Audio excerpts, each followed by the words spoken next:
Before we begin, I would like to acknowledge the traditional custodians of the lands and waterways on which we are recording today, the Wurundjeri Woi-wurrung and Bunurong Boonwurrung people of the Eastern and Greater Kulin Nation. We pay our deepest respects to their elders, past and present. We extend that respect to all First Nations peoples listening today, and honour that their sovereignty was never ceded. We acknowledge their enduring and unbroken connection and contributions, their storytelling, their unending fight, deep understanding, commitment, and continuous care of country, land, waterways, sky, culture, and communities. We stand with them in their ongoing calls for truth-telling, treaty, sovereignty, justice, land rights, and reconciliation. This was, and always will be, Aboriginal land. What does a burst water main, parliamentarians scrambling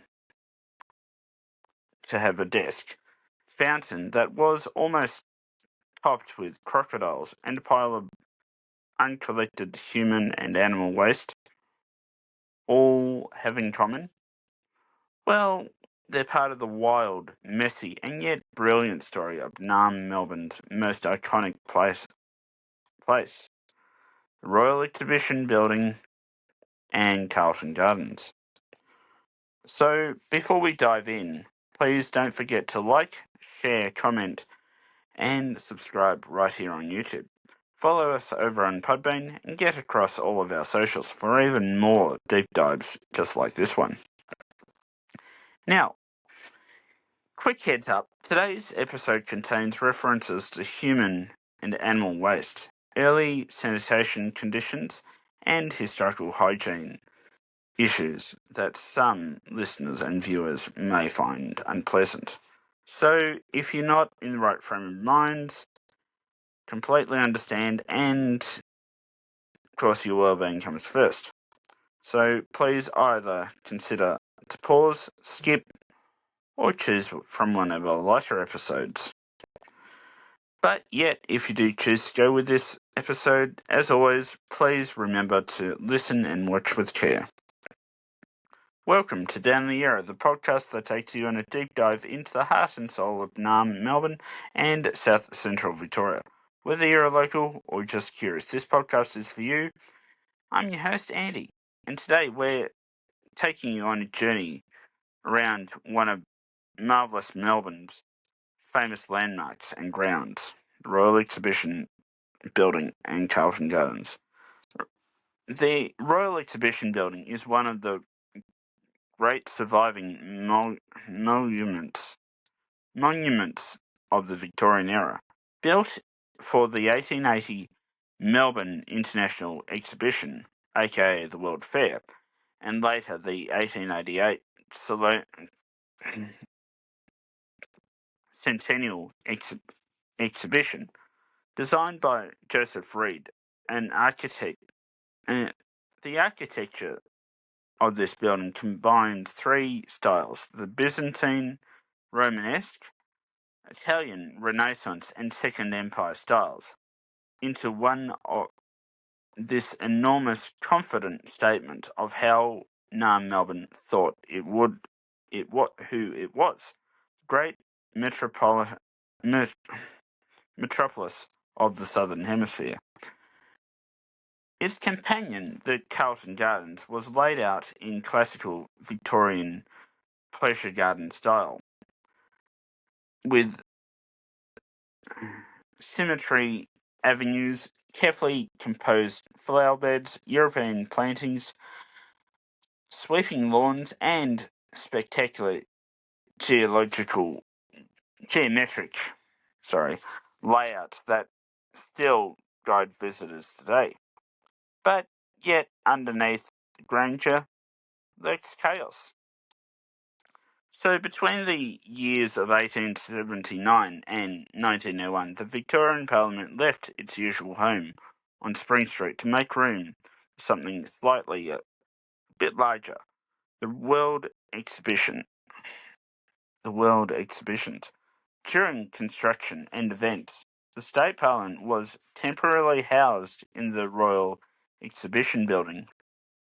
Then, on May 1st, 1901, the moment that truly shaped a nation, the inaugural sitting of the Australian Federal Parliament took place right here under the vast dome, not in Canberra, not even in Gadigal, Sydney, right here in Carlton. For the next 26 years, the new federal parliament continued to sit in Naarm-Melbourne, housed at the now vacated State Parliament of Victoria in Spring Street in the CBD. In 1927, after years of planning and delays, the federal parliament finally moved to its purpose-built bush capital in Ngambri country, Canberra. Victorian Parliament then moved back to Spring Street. Federation moved out, and the Royal Exhibition Building finally returned to hosting exhibitions, events, gatherings, and the occasional flood. Getting to that bit. When Naarm-Melbourne switched on its own new water source in 1857 from the Yan Yean Reservoir, 30 k's north-east of the CBD, they were hoping for a moment of triumph. But yet, well, in a manner of speaking, it was a comedy of errors. A major pipe beneath Carlton Gardens burst. Water erupted through the soil like a volcanic fountain. The sweeping manicured lawns were submerged. Parts inside the Royal Exhibition Building were flooded. Workers panicked.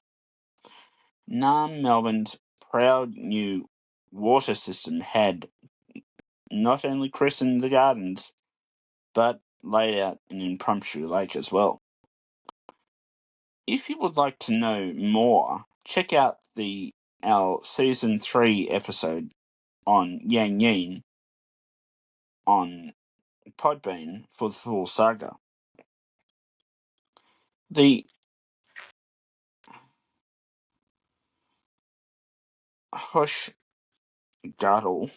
Fountain, the centrepiece of the gardens, is truly one of the great Victorian art statements in Melbourne. Native flora, fauna, mythological characters, figures, and graceful structural forms adorning a spectacular design. But the original blueprint of it,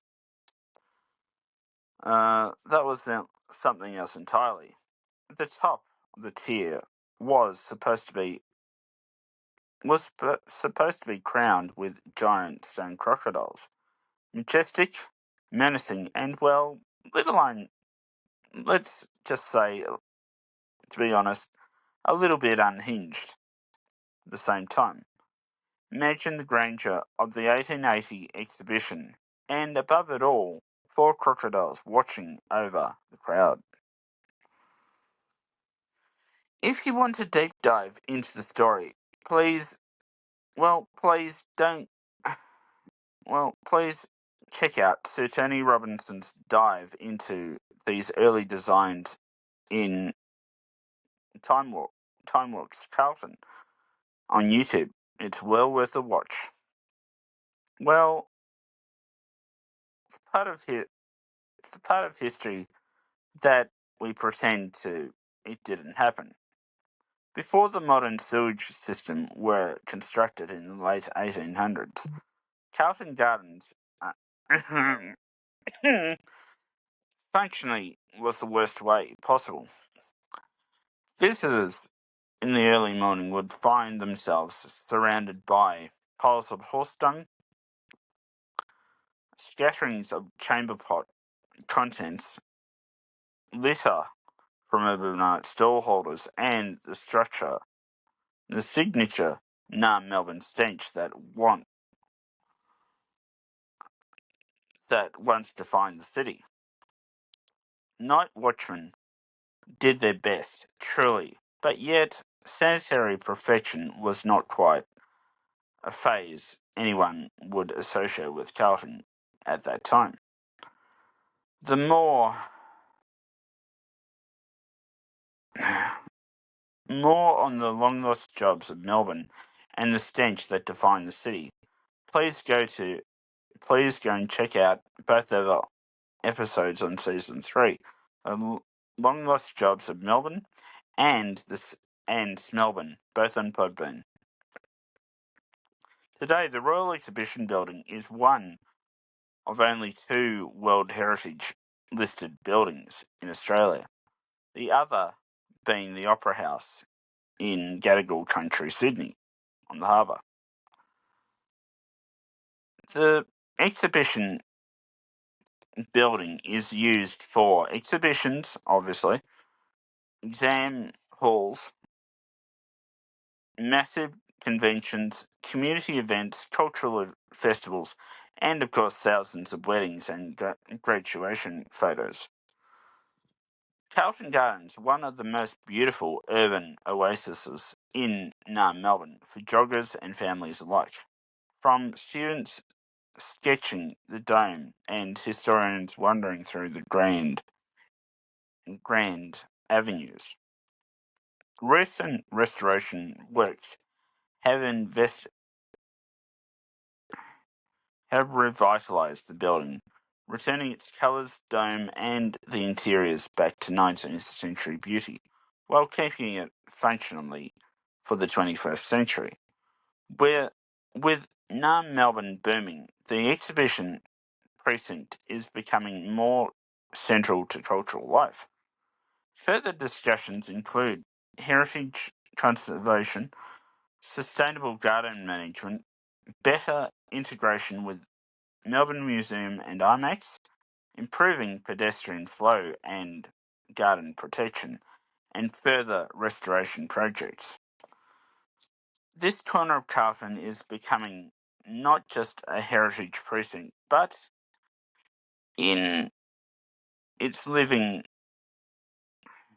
also a living cultural triangle, connecting art, science, and history. Next time on Down the Yarra, we step across the forecourt into the brilliant, beautiful world of the Melbourne Museum, home to dinosaurs, First Nations people's stories, the Forest Gallery, sorry, I knew I had it, and the incredible science exhibitions, and of course, let's not forget Farlap, aka the Big Red. You don't want to miss it. Thanks for joining me on this journey through the floods, filth, Federation, fountains, and incredible elevation of the Royal Exhibition Building and Carlton Gardens. Before I go, please don't forget to like, comment, share, and subscribe here on YouTube. Follow us over on Podbean and get across all of our socials for even more stories, reels, behind the scenes, and of course, upcoming episodes. And of course, for those who have been listening through all of our audio episodes on Podbean, yes, you're not imagining things. These episodes are not quite in order, but honestly, it adds the excitement. Well, as always, I'm your host, Andy, on Down the Yarra, and I'll see you next time.